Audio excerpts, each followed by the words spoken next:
ಗದಗ ಜಿಲ್ಲಾ ಕಾಂಗ್ರೆಸ್ ಸಮಿತಿ ವತಿಯಿಂದ ಡಾಕ್ಟರ್ ಬಿ.ಆರ್. ಅಂಬೇಡ್ಕರ ಅವರ ಜಯಂತ್ಯುತ್ಸವ. ನಗರದ ಜಿಲ್ಲಾ ಕಾಂಗ್ರೆಸ್ ಸಮಿತಿಯ ಕಚೇರಿಯಲ್ಲಿ ಜಿಲ್ಲಾ ಕಾಂಗ್ರೆಸ್ ಸಮಿತಿ ವತಿಯಿಂದ ಸಂವಿಧಾನ ಶಿಲ್ಪಿ, ಮಹಾನ್ ಮಾನವತಾವಾದಿ ಡಾಕ್ಟರ್ ಬಾಬಾ ಸಾಹೇಬ್ ಅಂಬೇಡ್ಕರ್ ಅವರ 135ನೇ ಜಯಂತ್ಯುತ್ಸವ ಕಾರ್ಯಕ್ರಮ ಆಚರಿಸಲಾಯಿತು.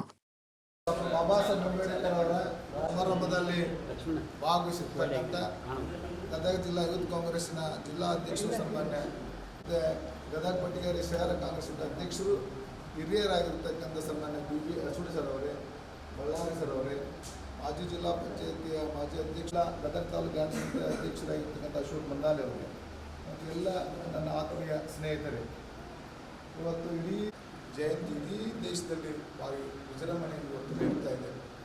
ಅದೇ ರೀತಿಯಾಗಿ ನಮ್ಮ ಗದಗ ನಗರದಲ್ಲಿ ಸಹಿತ ನಮಗೆಲ್ಲರಿಗೂ ಒಂದು ಸಂತೋಷದ ವಿಷಯ ಅಂದರೆ ಕರ್ನಾಟಕದಲ್ಲಿ ನಾನು ಸೇರಿಸಿ ಅದ್ರ ಬಗ್ಗೆ ನಮಗೆ ಅಷ್ಟು ಮಾಹಿತಿ ಇರಲಿಲ್ಲ. ನಮ್ಮ ಕಾಂಗ್ರೆಸ್ ಪಕ್ಷ ಅಧಿಕಾರಕ್ಕೆ ಬಂದಿದ್ದಂದ್ರೆ ಒಂದೇ ಹುಡುಗನೂ ಸಹಿತ ನನ್ನ ಸ್ವಂತ ಹೇಳ್ತಕ್ಕಂಥ ವ್ಯವಸ್ಥೆ ನಿರ್ಮಾಣ ಮಾಡಿರ್ತಕ್ಕಂಥವ್ರು ಅದು ಕಾಂಗ್ರೆಸ್ ಸರ್ಕಾರ. ಇವತ್ತು ಸಂವಿಧಾನ ಆತಂಕದ ಸಂದರ್ಭದಲ್ಲಿ ಹಂಗೆ ಮಾಡಕತ್ತಾರೆ ಅಂದ್ರೆ ಪ್ರತಿ ಶಾಲೆ ಪ್ರಾರಂಭ ಆಗ್ಬೇಕು ಅಂದ್ರೆ ಅಂಬೇಡ್ಕರ್ ಅವರಿಗೆ ಜೈ ಜೈ ಜೈ ಜೈ ಜೈ ಭೀಮ್, ಜೈ ಭೀಮ್, ಜೈ ಭೀಮ್. ಹುಟ್ಟುಹಬ್ಬದ ಕಾರ್ಯಕ್ರಮದ ಅಂಗವಾಗಿ ಇವತ್ತು ನಮ್ಮ ಗದಗ ಬೆಟಗೇರಿ ಶಹರ ಕಾಂಗ್ರೆಸ್ ಸಮಿತಿ ಹಾಗೂ ಜಿಲ್ಲಾ ಕಾಂಗ್ರೆಸ್ ಸಮಿತಿಯಿಂದ ಈ ಅಂಬೇಡ್ಕರ್ ಅವರ ಈ ಒಂದು ಹುಟ್ಟುಹಬ್ಬದ ಕಾರ್ಯಕ್ರಮದಲ್ಲಿ ನಾವು ನೀವೆಲ್ಲರೂ ಭಾಗವಹಿಸಿದ್ದೇವೆ. ಬಾಬಾ ಸಾಹೇಬ್ ಅಂಬೇಡ್ಕರ್ ಅವರು ಈ ದೇಶಕ್ಕೆ ಸಂವಿಧಾನವನ್ನು ಕೊಟ್ಟಂಥ ಮಹಾನ್ ವ್ಯಕ್ತಿ. ಅವರು 1947ರಲ್ಲಿ ಸ್ವಾತಂತ್ರ್ಯ ಸಿಕ್ಕ ನಂತರ ಈ ದೇಶಕ್ಕೆ ಸಂವಿಧಾನವನ್ನು ಕೊಡದೇ ಇದ್ದರೆ ಇವತ್ತಿನ ದಿವಸ ಈ ದೇಶ ಉಳ್ಳವರ ಪಾಲಾಗ್ತಿತ್ತು ಅನ್ನೋದ್ರೊಳಗೆ ಯಾವುದೇ ಸಂದೇಹ ಇಲ್ಲ. ಅಂಥ ಒಂದು ಮಹಾನ್ ವ್ಯಕ್ತಿ ಸಂವಿಧಾನ ಕೊಟ್ಟಿದ್ದರಿಂದನೇ ಇವತ್ತಿನ ದಿವಸ ಎಲ್ಲರೂ ಎಲ್ಲ ಸಮಾಜದ ಎಲ್ಲ ಜಾತಿ ವರ್ಗದವರು ಇವತ್ತು ಉನ್ನತ ಸ್ಥಾನದೊಳಗೆ ಅಧಿಕಾರದಾಗ ಅದಾರಂದ್ರೆ ಅದು ಬಾಬಾ ಸಾಹೇಬ್ ಅಂಬೇಡ್ಕರ್ ಅವರ ಕೊಟ್ಟಂಥ ಒಂದು ಸಂವಿಧಾನ, ಅವರು ಕೊಟ್ಟಂಥ ಒಂದು ಹಕ್ಕು. ಅದರ ಫಲವಾಗಿ ಇವತ್ತಿನ ದಿವಸ ಈ ದೇಶದೊಳಗೆ ಯಾರು ಸಂವಿಧಾನವನ್ನು ಬದಲಾವಣೆ ಮಾಡ್ತೀವಿ ಅಂತಂದು ಹೇಳ್ತಾ ಇದ್ರು, ಇವತ್ತು ಅಂಥ ಒಂದು ಸಂವಿಧಾನ ಭಾಳ ಕಠಿಣ ಪರಿಸ್ಥಿತಿ ಒಳಗೈತಿ.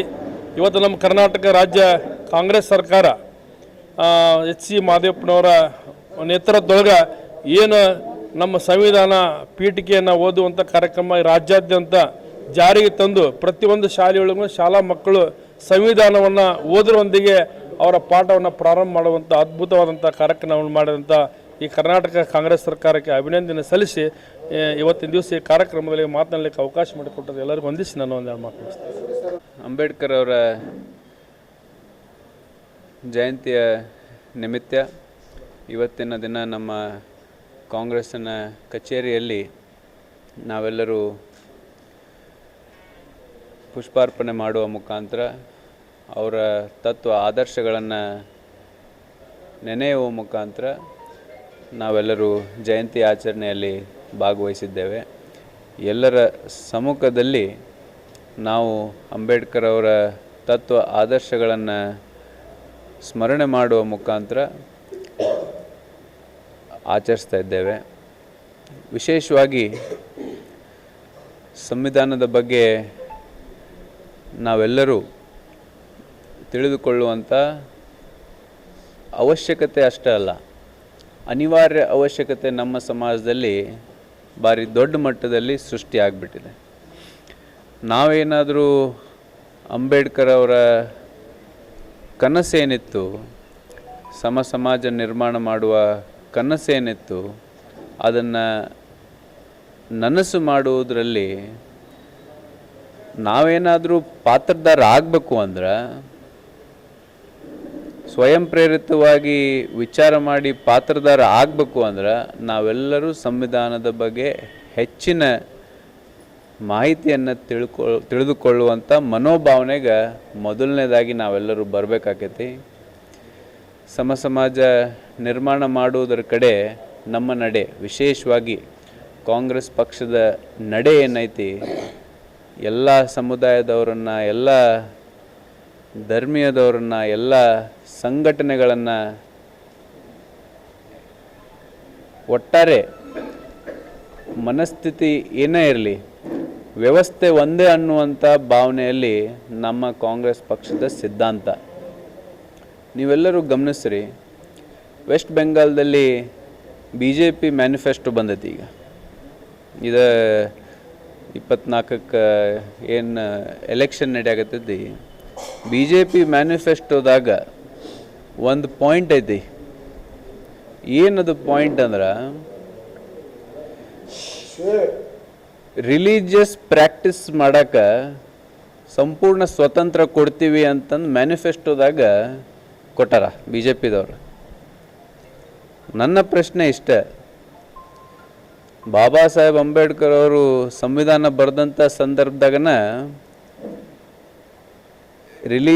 ರಿಲಿಜನ್ ಪ್ರಾಕ್ಟೀಸ್ ಮಾಡೋದು ಸಂವಿಧಾನದ ಹಕ್ಕು ಐತಿ. BJPದವ್ರು 2026ಕ್ಕೆ ಬಂದ ನಾವು ಆ ಹಕ್ಕು ಕೊಡ್ತೀವಿ ಅನ್ನುವಂಥ ಅಧಿಕಾರ ಇವ್ರಿಗೆ ಯಾರು ಕೊಟ್ಟಾರ? ಇದು ನಾವೆಲ್ಲರೂ ಕೇಳುವಂಥ ಗಟ್ಟಿಯಾದ ಪ್ರಶ್ನೆ. ಈ ಹಕ್ಕು ಏನೈತಿ, ಇದು ನಮಗೆ ಸಂವಿಧಾನ ಕೊಟ್ಟೈತಿ. BJPದವ್ರು ಕೊಡುವಂಥ ಅವಶ್ಯಕತೆಯೂ ಇಲ್ಲ. ಅದೇನಾದರೂ ಮ್ಯಾನಿಫೆಸ್ಟೋದಾಗ ಬಂದೈತಿ ಅಂದ್ರೆ ಅವ್ರಿಗೆ ವೆಸ್ಟ್ ಬೆಂಗಾಲ್ ಚುನಾವಣೆಯ ಫಲಿತಾಂಶದ ಮುಖಾಂತರ ಅವರಿಗೆ ಭಾರಿ ದೊಡ್ಡ ಮಟ್ಟದ ಉತ್ತರ ಅವ್ರಿಗೆ ಮುಟ್ತೈತಿ ಅನ್ನುವಂಥ ಮಾತು ಈ ಸಂದರ್ಭದಲ್ಲಿ ನಾವು ಹೇಳಬೇಕಾಕೈತಿ.